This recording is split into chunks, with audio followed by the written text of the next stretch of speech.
It was a chance thing and I don't even remember her name. I wonder if my parents remembered her name. 1 second. Ma? Hey, what's up, GQ? This is Troye Sivan. I am coming to you from isolation in my parents' house in Melbourne. And today, I'm gonna go undercover on the internet. It's actually me. Seriously, it's actually me. Okay, so the first place I'm gonna log on is Quora. And we've got a question here. What is Troye Sivan like in real life? I reckon I'm like pretty quiet in real life. I have like 2 friends total in the world, and I like it that way. I can get a little bit quiet in like group situations and stuff. Really like being with my family, really like being with my friends, really like being with my dog. But hopefully people would say I'm like nice. That's like my goal in life.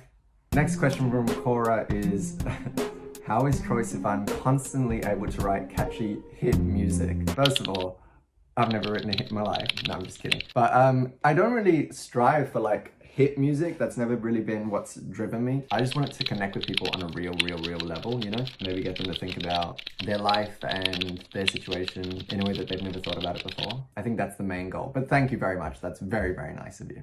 Why did Troye Sivan stop making as many YouTube videos as he used to? Honestly, I just got over it. If it feels genuine and exciting to me, hopefully it's gonna feel genuine and exciting to everyone else. So I'm like, okay, you know what? I'm not gonna like fake it. This is not exciting to me anymore. Let me go do something that's actually exciting and like, hopefully you guys will still be along for the ride, you know?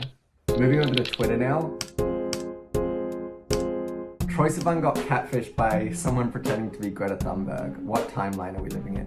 This was the most insane thing that's ever happened to me in my entire life. Basically, my manager got reached out to by Greta Thunberg's dad, and then it turns out that it was actually these like Russian hackers pretending to be Greta Thunberg's dad, which was cool and awesome and also hilarious. Like I died laughing. I think it's the funniest thing ever. They still have my number. Every now and then I'll get a text from like Greta Thunberg that's just be like, hey, what's up? How are ya? It's great. Who do you think is the most underrated artist right now? Poof, that's a good question. Should I go into my Spotify? I have my laptop right here. Let me do that. Who have I been listening to? Oh, you know who I'm excited about? I've only ever heard one song. Charlie XCX signed this artist called Elio, and she's got this song out called My Friends Online that I really, really like. So I'm very keen to hear more from her. Moving on to YouTube. Someone says he looks sassy. 100%, I am sassy. I mean, the screenshot that I'm seeing here is from the Bloom video, which is probably me at my sassiest. I was on a journey that day for sure, really feeling myself. I was blonde, freshly bleached, full face of makeup. I felt like a bitch. It was awesome. Why does he look like Scarlett Johansson's male version? I take that as a huge compliment. Thank you. She's Jewish. I didn't know that. She's like such a surprise Jewish person to me, and I'm Jewish. So I take great pride in that compliment. Thank you very much. Somebody says, oh my god, does anyone remember the Spud movies? No, and for good reason. Next question. So when I was like 14, 15, 16, 17, I got cast in like I don't want to up-talk it, but it was sort of like South African Harry Potter, and I went and I made these movies. The first one's alright. Don't watch the rest. Troye, take yourself home. Me, raising awareness in a worldwide pandemic to shelter in place, stay at home. I'm not gonna lie, this was a complete accident. I wrote Take Yourself Home a good few months ago, well before the effects of COVID-19. It just felt like the right time to release it, and it also is called Take Yourself Home, which like everybody should be doing if you can be doing. So it's part catchy pop song, part PSA. It's very chic. Back to Quora. What is Troye Sivan's haircut name? Honestly, like, don't even look at this. I was so tempted to put on a hat today. I'm sure you guys have seen worse because everyone's in quarantine, but not having access to a hairdresser is not doing me any favors. At the moment, it's kind of like a curly, moppy mullet. Let's call it that. The curly, moppy mullet. Whoa, say that 5 times fast. Curly, moppy mullet. Nope, never mind. Okay, another question from Quora. How do you think of Troye Sivan's music and his future? I just want like in 15 years, 20 years, 30 years, 40 years, I want people to be like, oh, did you hear that Troye Sivan released a new blank? That should be cool. Or at least that should be interesting. You know, like I just want to keep people on their toes. So be it an album or a like furniture line. I have no idea. I just want people to like trust me, you know what I mean? And be like, okay, cool. He's like acting with integrity, and that's like all I really want in life, I think. Spotify. Where people listen. Jakarta is my #1 city in the world. Jakarta, Indonesia. I've been there. I really liked it. Sydney, Australia. Hell yeah. How do you say this? Quezon City? Quezon City in the Philippines? What's up? Singapore, and Chicago. I think I've been to all of these places except for Quezon City. But I have been to the Philippines and I loved it there. And now it feels kind of like a crazy fever dream to think about touring. Like it feels like I can't believe we ever did that, and it's only been like a month of this self-isolation thing. But I really, really can't wait to... Can you imagine how lit the world is gonna be like after this quarantine? When we all get to like be together in big groups and just like celebrate life and music and like get drunk with each other. All of these things that we took for granted. I'm very, very excited to hit the road again. And my first stop is gonna be Jakarta, Indonesia. Twitter.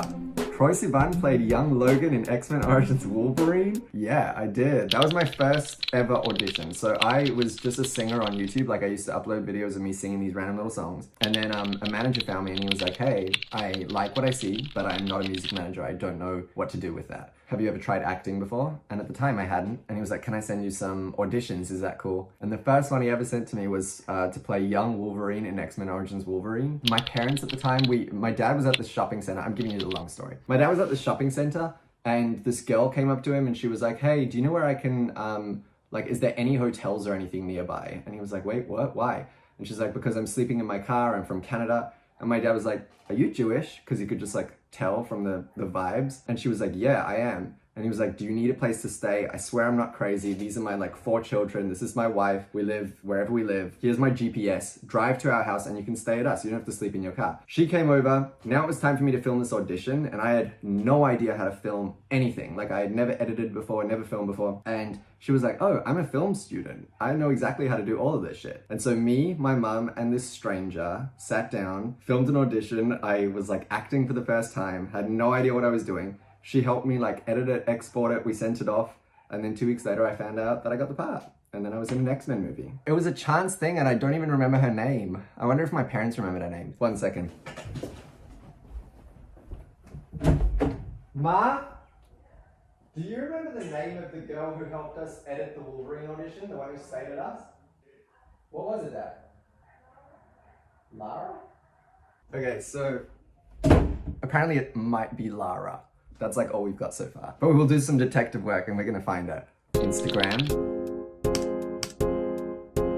Someone says, what's your son's name? And put a photo of my beautiful, beautiful dog, Nash. His name is Nash. This is so hard for me to be away from him for this long, purely because I don't know when I'm next gonna see him and it's like actually breaking my heart. I said goodbye to him before I went to Atlanta. I was shooting a movie there and then the movie got put on pause and I flew to Australia and now like God knows when I'm gonna be able to leave. So I just wish I could like talk to him and explain. Can you imagine if I could just like send him a text and be like, hey, Nashi, it's me. Just to let you know, there's like a global pandemic. I don't know when I'm next gonna see you, but I promise I think about you every second of every day. I would love to send him that message. Twitter says, what's your favorite zodiac sign? You know, I know absolutely nothing about zodiac signs. Like people always ask me what I am. And then to be polite, I ask them what they are as if I like have any idea what any of it means. I don't really know. And to be honest, I don't really care. I don't know that I believe in it, but I'm a Gemini. And I guess my favorite zodiac sign is Leo because I have 2 of them in my family and I like them. What's your favorite Disney movie? My favorite one when I was a kid was always Hercules is Disney, right? Yeah, I think that was my favorite when I was like young. And I haven't watched one in a while, but yeah, Hercules. Also is Coco? Is that Disney? Coco. I loved that movie so much. I cried a lot. Pause. Troye Sivan, Louder Than Bombs is written by Troye Sivan. So this is a cool story. My like writing crew, the crew that I wrote Youth with, the crew that I wrote Bite with, the crew that I wrote like so many of my songs with, the first song we ever wrote together. At the time, it was called Hologram Hearts. Terrible title. And we wrote it and I was like, oh cool, I actually really like writing with these people. This was really fun. And so we kept writing. The next time we wrote was like when we wrote Youth or something like that. And we sat on this song for like 6 years, Hologram Hearts, completely forgot about it. Somehow it got into the hands of the BTS boys who I love and they loved the song and they were like, wait, we're gonna cut this. And I freaked out, quickly tried to learn Korean, failed miserably. Somebody translated it and I guess I changed some lyrics and stuff like that and now it's called Louder Than Bombs. But I didn't hear it until it was out in the world. So I was like up at midnight or whenever that album came out and refreshing with like the rest of the world because everyone is obsessed as they should be. And now I have a song on the BTS album and I'm really excited about it and I love it. And they sound so good, like so much better than I ever sounded on that song. So I'm happy. Does anyone know Troye Sivan's shoe size? Why? I know my shoe size. It's 7, I think. In men's, in Australian. I don't know, are they different? Like, is Australian shoe sizes different from American shoe sizes? I'm a 7, I think. In American or Australian. I don't really know. Sorry. So I guess no one knows my shoe size. If I don't know my shoe size, who does? Troy, how are you feeling? I feel pretty good. I feel a little cooped up today from the cabin fever, but I also just feel like an overwhelming sense of gratitude is I think what has come from this period of isolation for me. Like the fact that isolation and quarantine and like me surviving this time is literally just me going back to my parents' house and being like a kid again. My mom like makes me every meal and like raced in here to make my bed before I filmed this. So I'm extremely, extremely lucky. And so I just like have been very conscious of that for the last 2 weeks. Wait. Did I hear Troy say he was somewhere filming a movie? Yes, you did. It hasn't been announced yet, so I don't know that I can talk about it. So I'm not going to. But I'm really, really, really excited about it. It's by like the producers who made like Juno and Up in the Air and all of these incredible movies, which are like 2 of my top 5 movies of all time. Just don't tell anyone I told you. But yeah, it's gonna be cool. Thank you so much, Internet, and thank you so much, GQ, for those insightful questions. I hope you learned a little something. Just a quick reminder, if you buy a Take Yourself Home t-shirt, we've got 3 that are all designed by incredible designers from all over the world. And if you buy one, 100% of the proceeds go into COVID relief. So if we're still in this crazy time and we're still in this lockdown, please consider doing that if you want a cute t-shirt and you want to help people. Otherwise, stay at home if you can, stay safe. I hope you're all okay. I love you lots. I'll see you soon.